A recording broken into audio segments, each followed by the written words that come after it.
Hi, I'm Muhammed. I'm Hamdan, and this is Nightline, the top stories. Rafah bombarded as Israel plans ground offensive. And syndicate changes tactics, uses various vehicles. Local vehicle owners become Alibaba.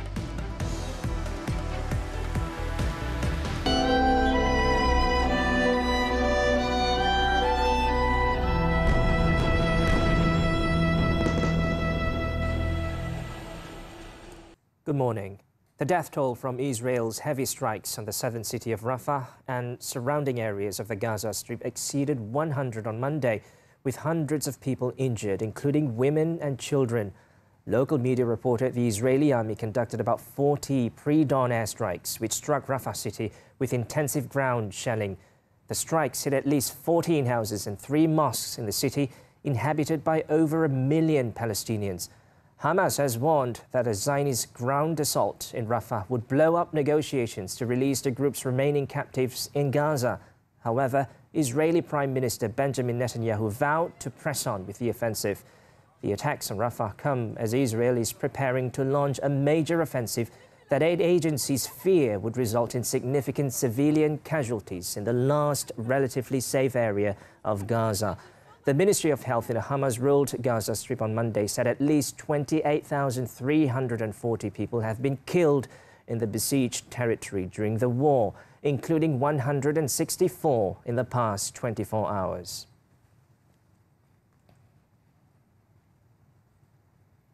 On another note, a Dutch court on Monday has ordered the government to halt the delivery of parts for F-35 fighter jets used by Israel in its bombardment of the Gaza Strip. The appeals court ordered the Dutch government to block all exports of F-35 fighter jet parts to Israel within 7 days. The court also said that it is undeniable that there is a clear risk that the exported parts are used in serious violations of international humanitarian law. The order followed an appeal by human rights organizations against a lower court decision rejecting their argument that supplying the parts contributed to alleged violations of international law by Israel. Israel has repeatedly denied allegations of committing war crimes during its military operation in Gaza. However, the International Court of Justice in January called on Israel to guard against any activities in the enclave that could constitute genocide. Earlier, Palestinians on Monday bid farewell to their relatives killed in Zionist strikes on southern Gaza's city of Rafah. Some feared Israel had begun a long-feared ground offensive in the city, where more than 1 million Palestinians displaced are sheltering with nowhere else to go. نزحنا من غزة، تجرنا في حاصل وقاعدين في أمان الله. تقتل أهلي ليش وهم نايمين؟ أطفال. أنا إلي من الفجر لهالجيت وأنا بلف أشلاء أهلي. كل هيتم قطع، مش عارف أتعرف على أهلي، بتعرف من أصبع رجله، من أصبع إيده. العملية العسكرية بعيدة عن المكان اللي انقصف فيه أهلي يمكن حوالي 4-5 كيلو. ما إلها دخل في العملية العسكرية وما يطلع أي حدا منافق إسرائيلي أو إعلام إسرائيلي يجي يحكي إنه كانت عملية عسكرية. أنا بيني وبين عملية عسكرية يمكن 4 كيلو. والحاصل اللي إحنا فيه مالوش أي دخل، وإحنا نازحين من الشمال وناس في حالنا. تقصفني ليش؟ برر لي. Meanwhile, back home, Malaysia condemns in the strongest terms the large-scale offensive in Rafah, where millions of displaced civilians are seeking refuge. Wisma Putra said the inhumane assault will worsen the current humanitarian catastrophe, exacerbate tension in the region, and further derail efforts towards immediate cessation of hostilities and permanent ceasefire.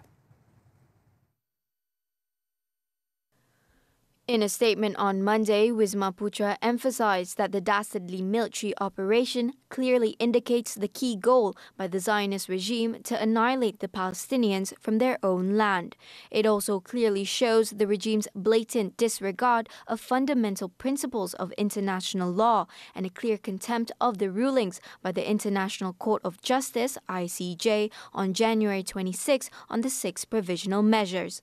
According to Wisma Putra, Malaysia echoed echoes the calls by the United Nations Secretary-General for an immediate halt to the vile plan and urges the United Nations Security Council, UNSC, to take swift and decisive action to stop the massacre being perpetrated by the Zionist regime.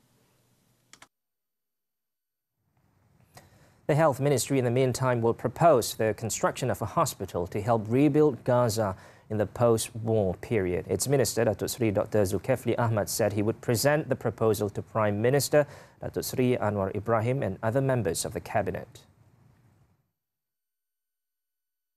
In a statement on Monday, Dr. Zulkifli expressed his commitment and mentioned his ministry's readiness to prepare a proposal, particularly to secure funds for the construction of a hospital. He also announced his intention to present these developments during the next cabinet meeting.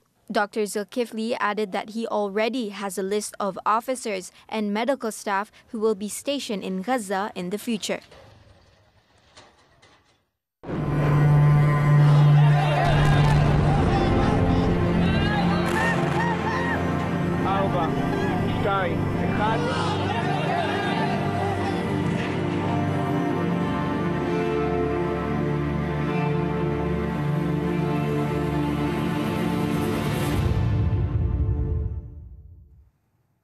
A syndicate involved in the smuggling and abuse of subsidized fuel in Kedah has reportedly altered its tactics, employing various types of vehicles, including local ones, to conduct repeated fuel purchases at petrol stations near the border.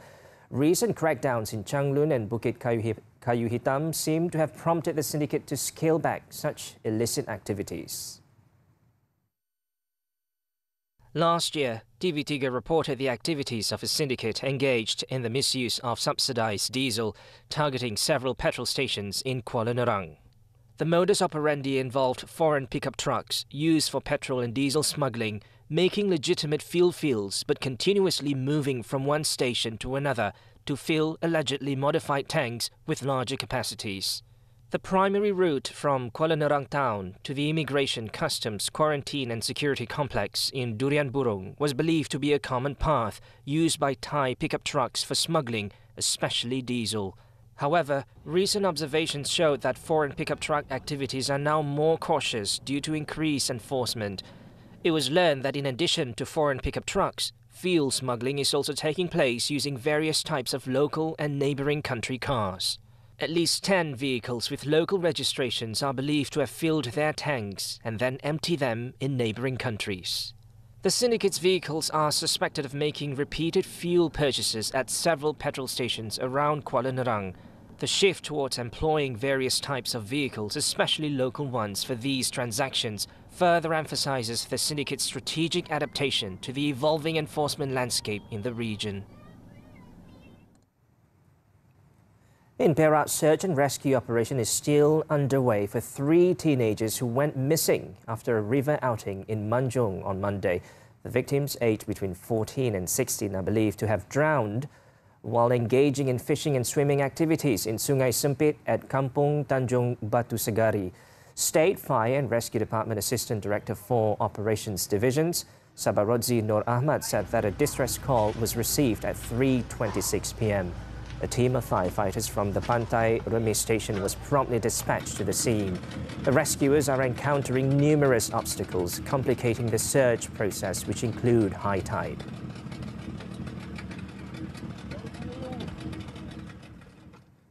In Johor, 2 motorists were killed while another suffered injuries in a road accident involving 2 vehicles at kilometre 36 of Jalan Muar Segamat Road on Monday. Tangkap Police Chief Superintendent Roslan Muhammad Talib confirmed the deceased victim as a 64-year-old plantation worker, Ng Kok Fern, while the identity of another male victim remains unknown. It was reported that both victims succumbed to their injuries at the crash site, suffering severe injuries to the chest, body and legs. Initial investigations revealed that a 24-year-old male driver lost control of his MPV while travelling from Segamat towards the Tangkap Toll Plaza. The MPV then collided with an oncoming jeep, resulting in the fatal crash. 24-year-old Wong Shi Yong, the driver of the MPV, sustained severe injuries to the head and legs. The deceased victims and the injured victim were sent to Tangkak Hospital for post-mortem and medical treatment. The case is being investigated under the Road Transport Act 1987.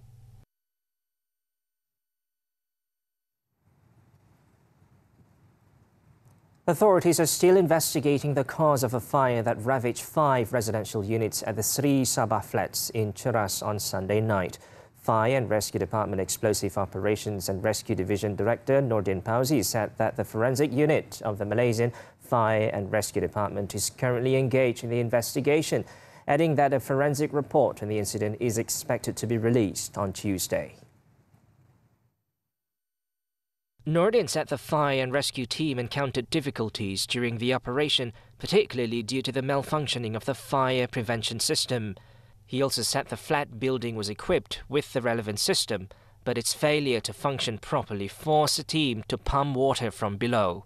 Before that, it was reported that parked vehicles belonging to residents on the roadside near the Sabah Flats had hindered the fire and rescue team from extinguishing the fire at Block 70. The rescue team had to request the assistance of a tow truck from the Kuala Lumpur City Hall DBKL to remove the vehicles blocking the passage to allow access for the fire trucks. Quick action by members of the Kuala Lumpur Fire and Rescue Department successfully controlled the fire from spreading to other houses and floors. There were no reported casualties in the incident, which destroyed a total of 5 units on the 17th floor of Block 70 at the flats. In Selangor, firefighters managed to rescue 6 siblings who were trapped in a house which was on fire in Idaman apartment, Damansara Damai, Petaling Jaya on Monday. It is understood that all the children aged between 2 and 11 were left inside the locked house as their mother had taken their father to a nearby hospital for heart disease treatment. Selangor Fire and Rescue Department Assistant Director of Operations, Ahmad said they received the call from a neighbour at 11:15 a.m. 7 firemen from the Sungai Buloh station were dispatched to the scene. The firemen had to cut open the iron grille to enter the house and found a sofa in the living room on fire. The firemen extinguished the fire and found the 6 children, 4 girls and 2 twin boys in the house. All the children were reportedly safe and had been handed over to their parents. Now, police have detained the owner of a Singapore-registered car after he allegedly used a golf club to smash the rear window of a Malaysian-registered SUV on the North-South Expressway last Saturday. Johor Police Chief M. Kumar said the suspect in his 40s was picked up at 3:30 a.m. on Monday at the area of Genting Highlands, Pahang. In an operation conducted by the Johor Criminal Investigation Department, police also seized a vehicle used by the suspect. The suspect has been remanded for 3 days until Wednesday to assist in the investigation under the Penal Code. In the viral video, the driver of a red Mitsubishi Lancer is seen getting out after the victim slapped his car as he was trying to reverse. The situation escalated, leading the suspect to wield a golf club and smash the rear window of the victim's SUV.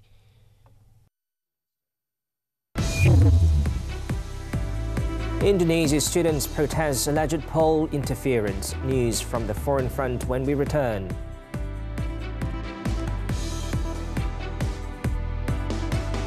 Okay, today we fight for Malaysia. Jom na Jos. Harimau. Jos.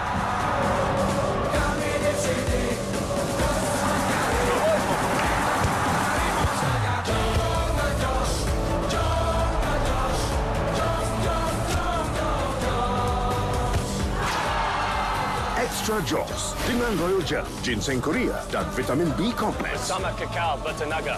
Jom na Jos. Extra Jos. Kes jenayah seksual kanak-kanak semakin lama semakin membimbangkan. Memaparkan gambar anak-anak di sosial media ni sebenarnya mengundang bahaya. Adakah ibu bapa yang patut dipersalahkan? Cuaca panas mampu mengundang pelbagai penyakit. Jaga-jaga di luar sana.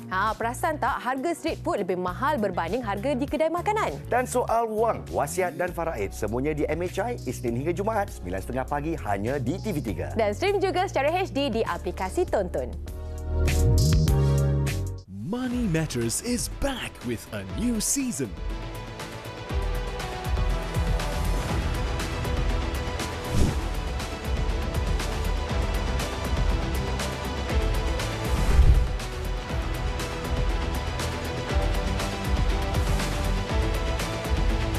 Your key insights into finance. Money Matters. Every Saturday, 5 p.m. Only on TV3 and stream now on Tonton. Welcome back. Hundreds of Indonesian students and activists staged protests on Monday over what they see as outgoing President Joko Widodo's abuse of power to sway voters in this week's election in favour of frontrunner Prabowo Subianto. The student protests come as Indonesia enters a cooling-off period until voting day on Wednesday. The protest organiser, Aksi Gejayan Memanggil, said on social media that the ethical and moral breaches by Jokowi show that he is against a critical public voice. Some students were also seen gathered in Yogyakarta on Java Island, banging bamboo instruments and holding posters painted with "Bring Jokowi and his cronies to justice." The presidential office, however, has denied political meddling by Jokowi. The planned protests come after a documentary produced by an Indonesian investigative journalist, Dandi Laksono, was released alleging that state officials, including police and regional heads, and government welfare resources have been used to favour Prabowo.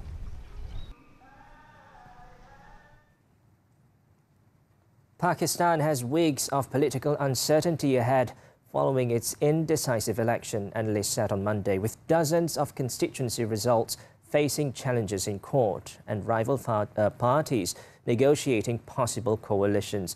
Independent candidates loyal to jailed former Prime Minister Imran Khan took most of the seats in Thursday's polls, scuppering the chances of the army-backed Pakistan Muslim League Nawaz (PMLN) from securing a ruling majority. Despite independents winning 101 seats in the National Assembly, a government can only be formed by a recognised party or coalition of parties, so they would have to join another group to become an effective bloc. However, a coalition between the PMLN and the Pakistan People's Party, who formed the last government after ousting Khan with a vote of no confidence in April 2022, still seems a most likely outcome.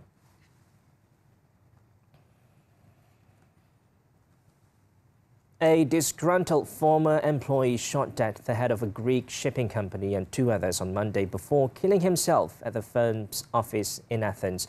According to authorities, the gunman, a 76-year-old former employee, was found dead in another area of the building. To the victims, two men and a woman. It was also reported that next to the shooter was the weapon of his unlawful act, and he had probably shot himself. The motive for the violent incident has yet to be identified, as authorities are still in the midst of investigation. Shootings outside of gang-related activity are rare in Greece, which has strict laws over gun possession.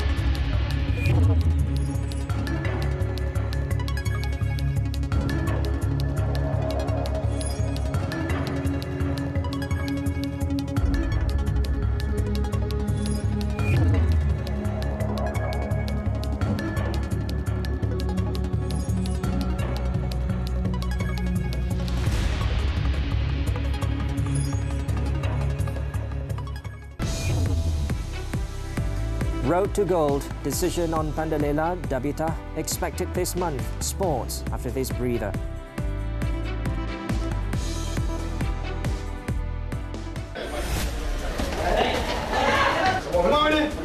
Sewa murah, punca koloni parti wujud. Sewa di kawasan ni agak murah ya. Sewa bilik 200.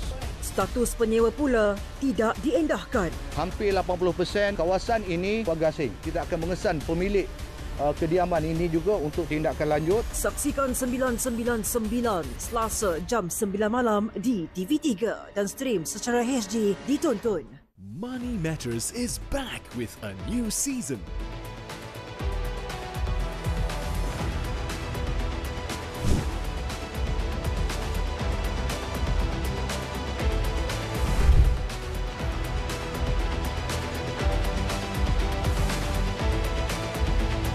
Your key insights into finance.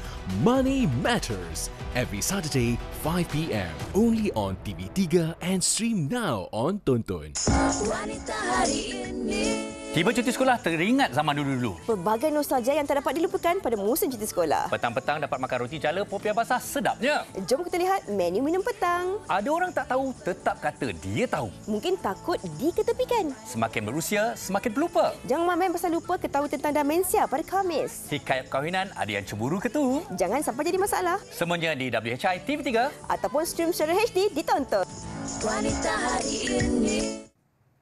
Sport. The future of two national divers, Datuk Pandala Rinong and Nur Dabita Sabri, with the Road to Goal RTG program hangs in the balance and is only likely to be known at the program's committee meeting later this month. Youth and Sports Minister Hannah Yeoh said that she did not have a specific answer regarding the issue and hoped that all parties could wait for the decision to be made later. Pasti rasa kecewa, tetapi saya nak dengar dulu penjelasan daripada Persatuan Sukan tersebut kerana mereka mempunyai jurulatih technical director semua. So MSN sedang membuat arrangement untuk jumpa mereka lah. Pandala and Nur Dabita are the latest athletes in the RTG program to fail to qualify for the 2024 Paris Olympics after a disappointing performance at the World Aquatic Championships in Doha, Qatar last week. At the same time, Hannah said it is not easy to make any decision, especially in the sports portfolio, since it involves the performance of an athlete. She added that her ministry would discuss the criteria for athletes to be selected to participate in the RTG program for the 2028 Los Angeles Olympics at the committee meeting.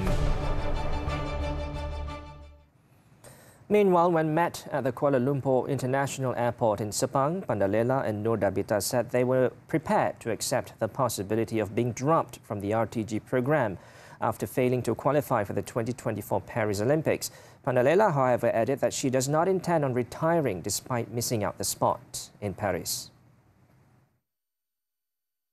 30-year-old Pandala said she has no choice but to continue representing the country until the national team's backup divers are up to scratch. Bagi kami nak bersara boleh, tapi yang junior kena lawan lah, kena menang yang senior, baru kena menang senior dulu, baru dorang boleh lawan, ada chance untuk lawan orang di luar negara. Gap terlalu besar ke antara senior dan junior? Saya boleh kata bagi pihak saya, bagi acara saya lah, buat masa sekarang ni memang masih jauh untuk closing the gap. Yeah. She was speaking to reporters at KLIA after returning from Qatar. Pandala also called on the country's diving program to be further developed, stressing that this will be crucial in unearthing a solid group of divers for the future. Current marathon world record holder Kelvin Kipton and his coach Gervais Hakizimana died in a road accident late Sunday night outside the Rift Valley town of Eldoret in Kenya. The 24-year-old Kenyan athlete who was driving a Toyota Premio and his coach died at the scene in the 11 p.m. local time crash. Kipton was the first man to run the marathon in under 2 hours 1 minute, beating the mark of fellow Kenyan Eliud Kipchoge. His world record marathon time of 2 hours and 35 minutes, set in the Chicago Marathon in October last year, was ratified just days ago by World Athletics. He had only switched to running the marathon from shorter distance races a year before setting that record pace.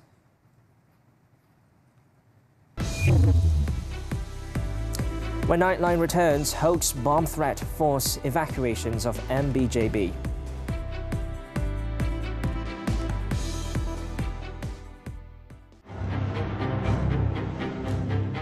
Bagi saya kes ini sangat kejam dan tidak berhati perut dan tidak beri kemanusiaan langsung. Berdasarkan pengakuan awal suspek, pada malam kejadian dia telah bertindak memukul anaknya dengan tali pinggang yang biasa digunakan oleh tentera. Memang sedih sebabnya kanak-kanak 9 tahun diperlakukan kejam macam tu kan. Betul ke bapak dia sampai pijak macam tu?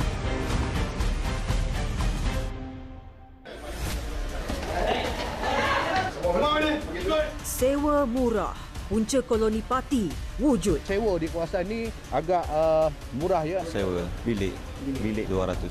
Status penyewa pula tidak diendahkan. Hampir 80% kawasan ini warga asing. Kita akan mengesan pemilik kediaman ini juga untuk tindakan lanjut. Saksikan 999 Selasa jam 9 malam di TV3 dan stream secara HD ditonton.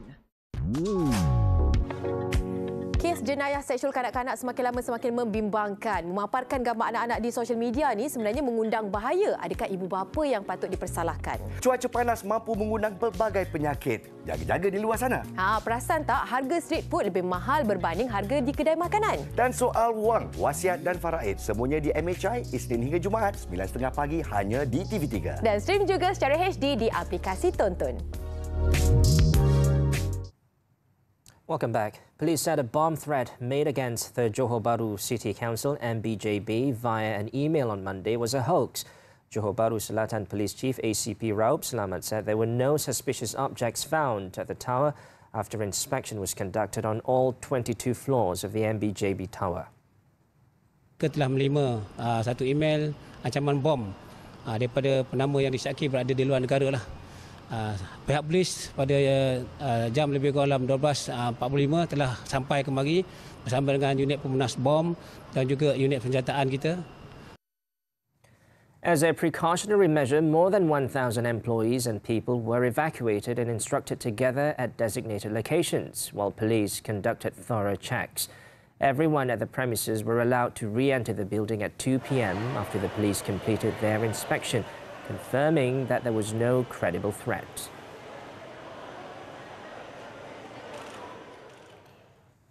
Inspector General of Police Tan Sri Razaruddin Hussein on Sunday continued his surprise visits to the nation's district police headquarters and stations to inspect their daily operations. This time, the nation's top police officer conducted a surprise check at the Nilai Police Headquarters Command Centre DCC as a follow-up to his prior visit to the Kajang DCC on February 10th.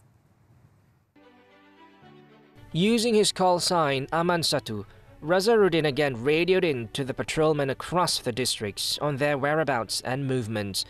He also extended words of advice and encouragement to the patrolmen on duty. Saya minta jaga kerja anda, macam saya cakap, jaga kerja, jaga nyawa, maksudnya jaga keselamatan kita, jaga juga harta yang ada dengan anda tu, harta kerajaan dan miskin jaga masyarakat.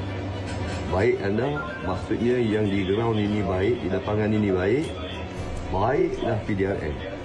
In his surprise visit, Razaruddin also inspected the offices of several departments in the district police headquarters and lock-up facility, meeting the policemen on duty in the process. He also gave out some pointers for patrol vehicles which are parked at the headquarters. On February 2nd, Razaruddin had warned police chiefs that he would hold them responsible for any infractions by their subordinates. This comes after recent disciplinary cases and crimes involving the police have tarnished their reputation among the public, diminishing public confidence.